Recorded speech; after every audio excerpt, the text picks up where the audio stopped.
Luke, congratulations back to winning ways here in Leeds, of all places. Just sum up what that feeling's like right now.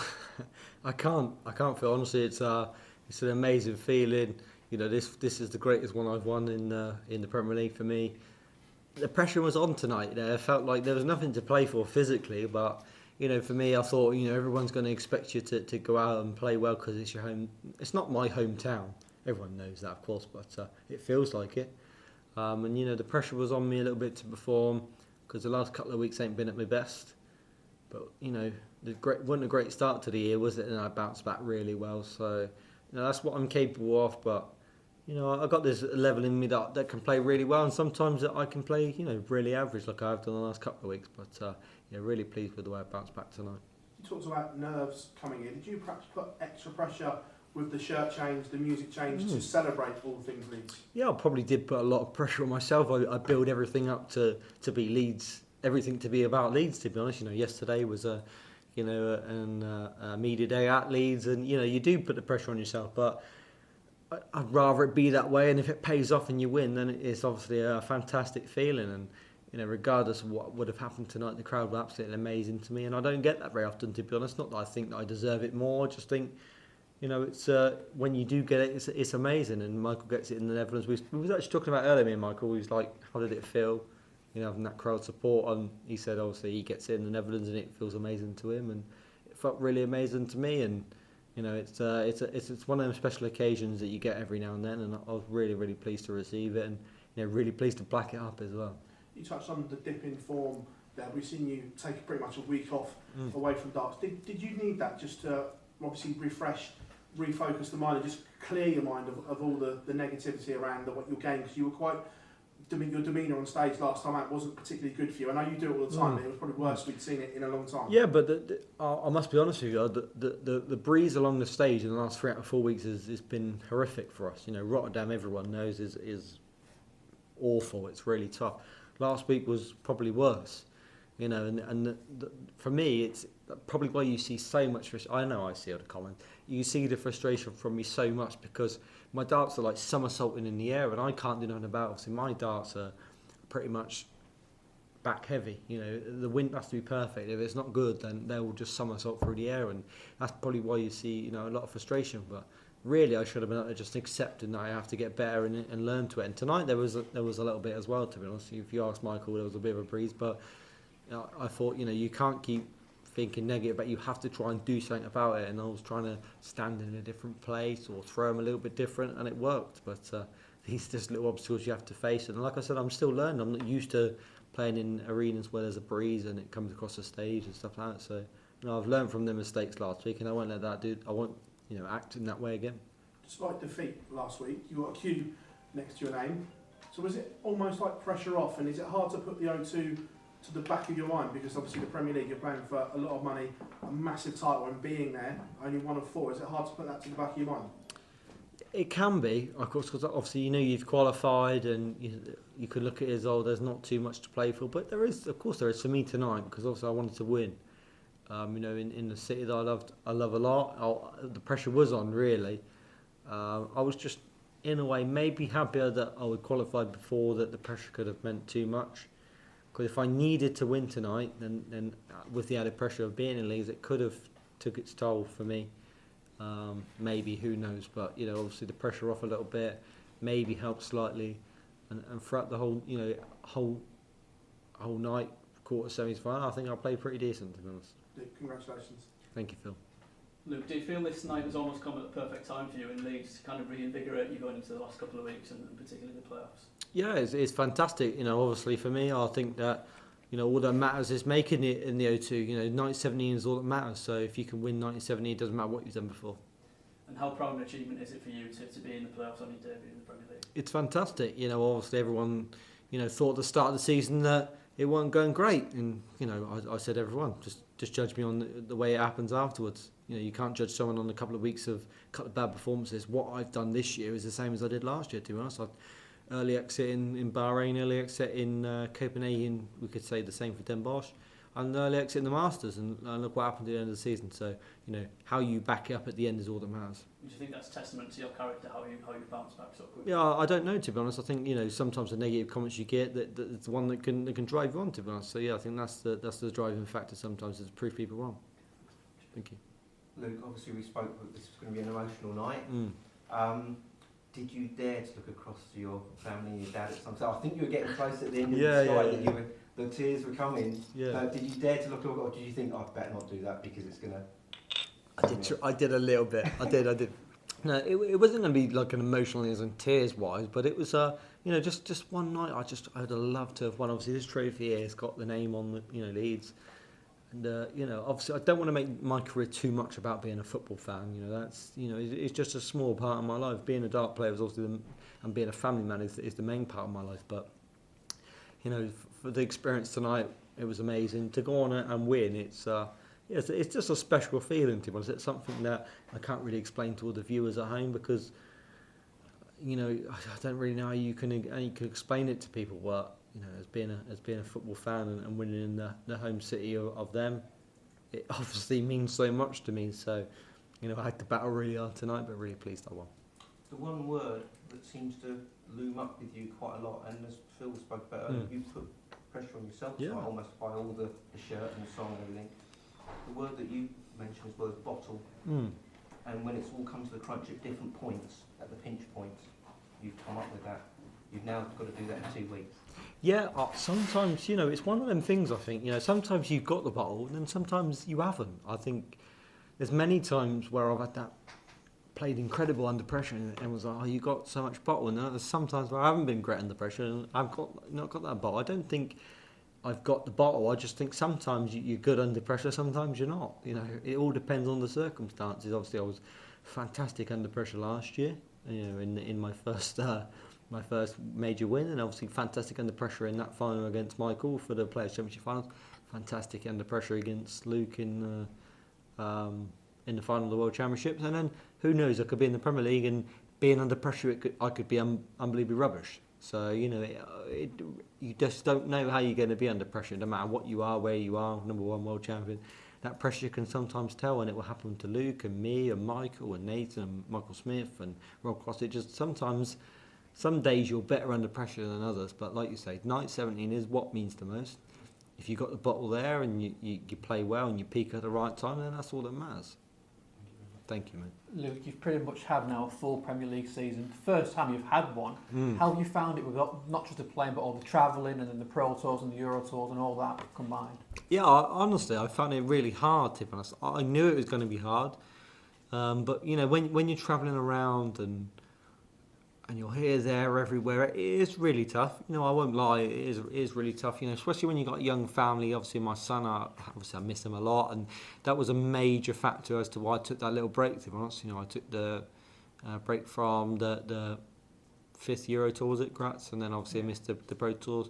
I'd love to play in everything, but unfortunately you just can't, because you obviously got family, and if you're away and everything, you have that limited time. But now we're in a moment where, after tonight, we've got one more week of Premier League league table, and then obviously the finals night. I know we got a lot of darts after that, but I get them Wednesdays and Thursdays back a lot. So, it's just an experience that I'll learn from. But of course, next year I want to be involved, and the year after that I want to be involved, and the year after that I want to be involved. This is something that I'll never take for granted, and I'll never, slate or say, oh, it's so much hard work. We deserve more, because we're very lucky to be in the Premier League. So it's something obviously I'll take the experience from and learn from in the future years. You mentioned that there's one more week left of the league phase. You could be the first person to reach 5 Premier League nightly wins. Have you thought about that, having that record next to your name? Not really. I haven't thought about it, of course, but obviously it'd be fantastic, wouldn't it? I think it's me, Michael, and Luke all got the chance. Yeah, is that right? Yeah, we've all got the chance. So one of us, I feel like one of us will probably be the ones that will take it from the way we've been playing. But it's fantastic from myself in the debut year. It'd be fantastic from Michael after the in the middle, and it'd be fantastic from Luke to do it in his debut year. Not only his debut year like me, but as the age he is, he's a fantastic talent. So for one of us to be able to achieve that, if we do, yeah, it's brilliant. And Obviously I'll want to be the one to do it, but I'm sure there's going to be a lot to say, and it's. I'm quite surprised, to be honest with you. You got that game against Michael Smith and Nathan Aspinall. As a fan, I'm going to really enjoy, watching the outcome of that. It's going to be a massive game for them both, and I wish them both all the best. And whoever can win that is, good luck to them. You mentioned that this new walk-on song is here to stay. It's something that suits you and it gets the crowd involved. How important is it, not just for you but for a darts player, to really get a walk-on song that the crowd can connect with, and how can that really help someone's career, just having that support on board? It's like Nathan Aspinall. Yeah, everyone knows the story, don't know. I was going to have Nathan's walk-on about a year before he did, but I'm glad I didn't, for the reason that it suits Nathan's personality, and he was the right one to take that on. And in the future, maybe it won't get the reception it does like it would in Leeds, because it's not a Leeds song, but Leeds do love to play it after a victory, and it just fits my personality. Obviously, I love Leeds, and it's a great song. I've always loved the song, to be honest. Kevin Painter had it when he was a professional, and I just always thought it was a fantastic song, to be honest. But it's not Cake by the Ocean was not a song that I would sit there and love to sing back, to be honest. But I predicted I would sing it back. So it gets to the point where you just have to do something that fits in your personality a little bit, and I think that song does. Whether people like it or not, it's my decision to change, and it might be here forever, it might be here for a few years, it might be here for a couple of months. I'm just going to experiment and see what works for me. But right now, that's a song that works for me. Cheers, Luke. Thank you. Thank you. Luke, obviously, Littler, top of the table going into the last week. Michael Van Gerwen's the veteran of the competition. But you're the only player with a 100+ average over the competition. Who do you have down as a favourite to go on and win it? I could tell you right now, I don't give you a favourite. There is no favourite. There really isn't. Regardless of what the bookies or the betting people think, Luke Littler's not the favourite. I'm not the favourite, and nor is Michael Van Gerwen. No one's a favourite. You can't call it, can you? Really? We all go in and out of form. Would it surprise you whoever wins up Nathan and Michael next week wins a tournament? It wouldn't surprise me either, to be honest. I think whoever wins out of them two, they're just a favourite as much as we are, because when you get to that night 17, it's anybody's game. We see that with Joe Cullen in 2022, I think it was. With all due respect, he didn't play his best throughout the tournament. He did what he had to do to get through it. He did, and on that night, he was incredibly unlucky not to be the winner. So he really did deserve that night to be the Premier League champion. If he would have been, that just proves to you you play your best on night 17, and that's all that matters. It's there's no favourites in my eyes. Regardless if I win tomorrow, next week, everyone's going to probably put me as favourite. But Luke Littler probably be looking at it as a man, because I'm top of the table and I'm still playing well. So I don't think there is a favourite, to be honest. I just think whoever turns up on the day and plays their best will be the winner. You've gone from being the fan favourite tonight, rightly so. Next week we go to Sheffield and you're going to have a completely different atmosphere. Obviously, you've had some, disagreements with the fans before. How do you prepare for a night like that, when you're going to get... I'm used to it now. At the start of the year, it was something that was so new to me, and I was like, why are you getting it? But now I'm used to it. I can cope with it, and it's a good example. Luke Littler, he's fantastic with it. He copes with it really well. It doesn't let him affect him. Obviously he won in hit Liverpool, incredible fashion, and in Aberdeen. Getting a lot of rubbish, and he dealt with it as well. So that's my plans, is to deal with it. But I'm not one of them people that's I've got lots of friends that are fans of Manchester United, Man City, Liverpool. It doesn't bother me. You support what you want. It doesn't. If you're a Liverpool fan, you're a Man United fan, you're a City fan, I'm not going to dislike you anymore. To be honest, I support what I support. You support what you support. There's no hate from me, and the fans are just it's just pantomime. They enjoy it, and I think. After the start, I think the fans have been fantastic. They never whistled or booed you at wrong times.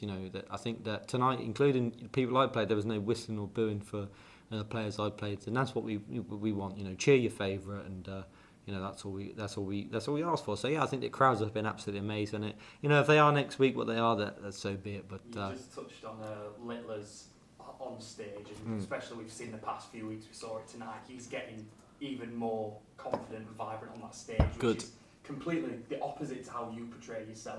What do you make to it? I love him, to be honest. I think Luke's fantastic. I get on really well with him. A lot of media outlets paint a different picture. Me and Luke Littler are fantastic friends. We get along really well. Every time we walk in this arena, we always have a little thing together. We always go up on the stage, have a practice, have a chat.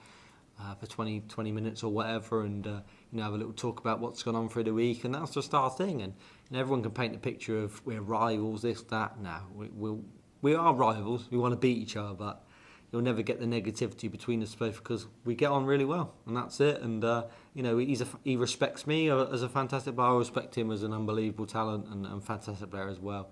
But the way he's dealt with himself this year has been absolutely amazing, and his family should be very proud of him, to be honest, because he's shown a lot of grit, a lot of determination. He's showed a lot of people that he deserved to be here, and my dream would be to play him in the final, because whoever won out of us, I'd shake his hand and be happy for him. If I won, I'm sure he'd be happy for me.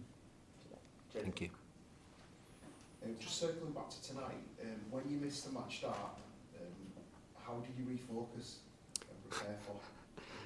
You try and refocus. I think it's one of them things where you just hoping that one match start goes in. It's not always the case, but you have to refocus because you there's a lot on the line. I really wanted to win tonight, and when it didn't go in, I can't remember what happened. I don't know what Michael did, but then in the last, I think it was was it to win 6-4? Yeah. So I knew I had the darts. I knew I could. I didn't start off very well, to be honest, but you have to refocus, get your mind right. And I think I missed 78 in the 10th leg, and then I got 78 in the 11th leg, which was the most important thing. I think was that one of the reasons why, obviously, the emotion of tonight, being obviously this is the place that you wanted to win, and you were saying how you were sort of comparing it to the Worlds and the majors that you've won. Yeah, but obviously, tonight was fantastic. I cannot compare winning World Championships to winning Premier League nights, of course. But it was one of the greatest feelings I felt. It's up there in the top 5 easily in my career. But just because the want for the fans to want you to win is not something I've ever experienced very much. I did experience it this year in Germany when I won the European Tour in Munich, and that's a rare thing for me. But when you have that want and that will for the fans for you to win, it does add that extra pressure, and to go on and win and give them what they wanted is obviously an extra special feeling. Thank you. Luke, many congratulations on your win tonight, and also you qualified for the playoffs last week. But a quick question from me, obviously, we know that Leeds United are very close to your heart, but would you rather Leeds United get promoted to the Premier League or you win the Premier League? I'm sure I got asked this before about winning the World Championships. Of course, I love Leeds United to bits, but you go and ask the Leeds United players what they'd rather, me win the Premier League or them to get to the Premier League. I'm sure they're going to say they'd rather get to the Premier League, yeah. I'm going to say I'd rather win the Premier League because, unfortunately, in this life, we're all selfish. So, it's a no-brainer to us. I'd rather win the Premier League and then not go up. Of course, in an ideal world, I want both. But, with all due respect, I'm gonna want to win the Premier League more, because it benefits me and my family more than it would Leeds United. But in an ideal world, I want to win the Premier League and I want them to go to the Premier League as well, and that's what I want. Thank you, Luke. Thank you.